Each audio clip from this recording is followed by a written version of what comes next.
Nous vous avons présenté plus tôt dans ce bulletin un reportage sur une infirmière en oncologie qui déplore la lenteur des traitements contre le cancer au Québec. Voici l'essentiel de l'entretien qu'elle a accordé à ma collègue Annie Corriveau. Je suis infirmière en oncologie.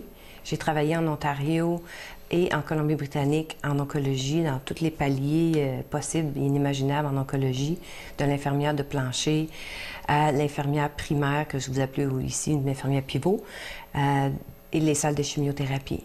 En Colombie-Britannique, j'étais infirmière de plancher aussi en oncologie. Donc, vous êtes en mesure de comparer ce qui se fait dans les autres provinces et ici au Québec. Oui. Et quel est le constat que vous faites comme infirmière? Bien, le constat, c'est deux mondes. C'est vraiment deux mondes complètement différents. On voit que les priorités ne sont pas les mêmes. On voit que, je veux dire, sur tous les niveaux, là, des fois, j'ai l'impression qu'on est 20 ans en arrière. Moi, j'ai calculé qu'il y avait à peu près 13 étapes à passer. Puis les étapes sont plus longues parce qu'à chaque fois, la patiente doit retourner voir son médecin de famille pour obtenir ses résultats et obtenir une ordonnance pour passer un autre test. Fait que c'est elle qui, en plus de ça, doit gérer les rendez-vous, doit appeler et attendre qu'on lui donne les rendez-vous. Fait que par le temps que le processus diagnostique est fait, on peut parler de 2 à 3 mois, puis peut-être un petit peu plus long s'il y a des vacances. Et là, on parle pour se rendre au diagnostic. Pour se rendre seulement qu'au diagnostic. On peut parler de 2 à 3 mois pour se rendre au diagnostic. Après ça, ben là, il faut attendre pour la chirurgie. Qu'est-ce qui fait que les délais sont aussi courts en Colombie-Britannique ou en Ontario? Les délais sont plus courts parce qu'à partir du moment qu'il y a une suspicion de cancer, la patiente est prise en charge. Elle est prise en charge par une infirmière navigatrice. On ne l'appelle pas l'infirmière pivot parce que la pivot, elle va pivoter entre la patiente et le spécialiste. Tandis que l'infirmière navigatrice, elle, va faire une navette entre la patiente et les spécialistes. Donc, si j'ai une suspicion, je suis la dame de 32 ans qui est allée passer une mammographie, à partir du moment que la mammographie revient avec une suspicion ou un doute, nous avons un doute qu'il y a peut-être quelque chose à investiguer, le radiologiste va contacter immédiatement la clinique. Et là, la patiente va être prise en charge.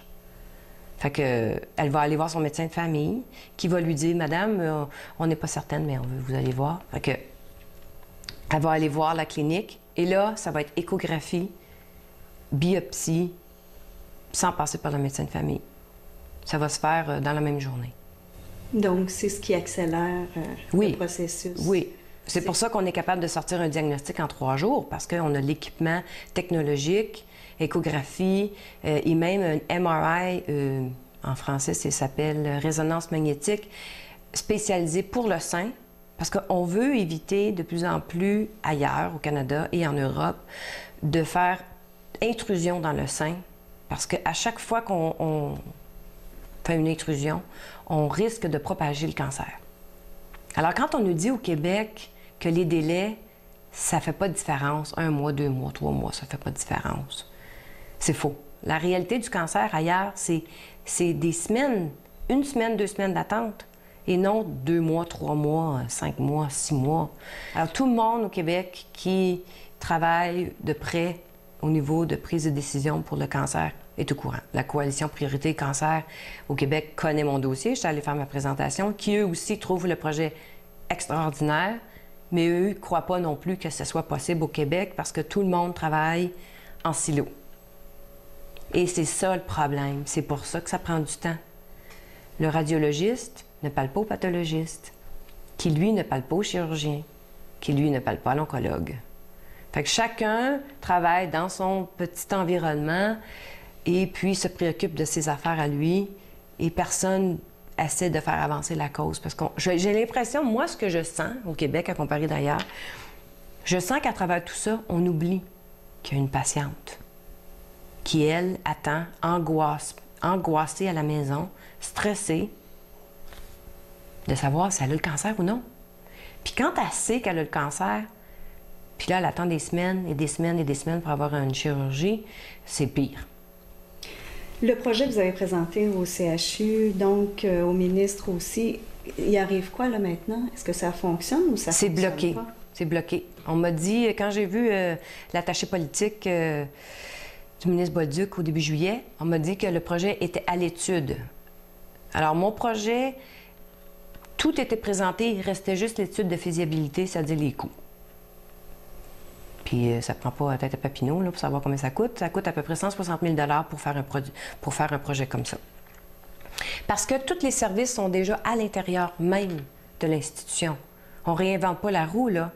Nous, on est juste un projet de structure organisationnelle pour forcer, mobiliser tout le monde à travailler ensemble. En premier, j'ai essayé de monter les échelons politiques puis à essayer de vendre mon projet, puis je croyais. J'étais peut-être un peu naïve de croire que je me rendrais puis que ça fonctionnerait parce que c'est du gros bon sens.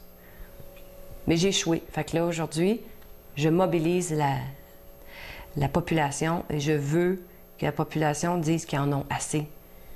Assez d'attendre pour se faire opérer, assez d'attendre de voir leur mère, leur sœur, leur grand-mère, leur santé se détériorer parce qu'ils attendent des semaines, des mois avant de se faire opérer, puis sans compter les traitements. Je veux leur dire que c'est assez, puis qu'il existe mieux ailleurs. Fait que si ça existe mieux ailleurs, ben nous, on a déjà été la meilleure province en cancérologie. Pourquoi on est rendu la 8e? J'aimerais ça, moi, comme répondre. Pourquoi on est rendu la 8e? Est-ce que vous ou un de vos proches avez expérimenté, justement, de longs délais pour le traitement du cancer? Que pensez-vous du projet de l'infirmière en oncologie? Écrivez-nous aux adresses courriel et Facebook que vous voyez présentement à l'écran.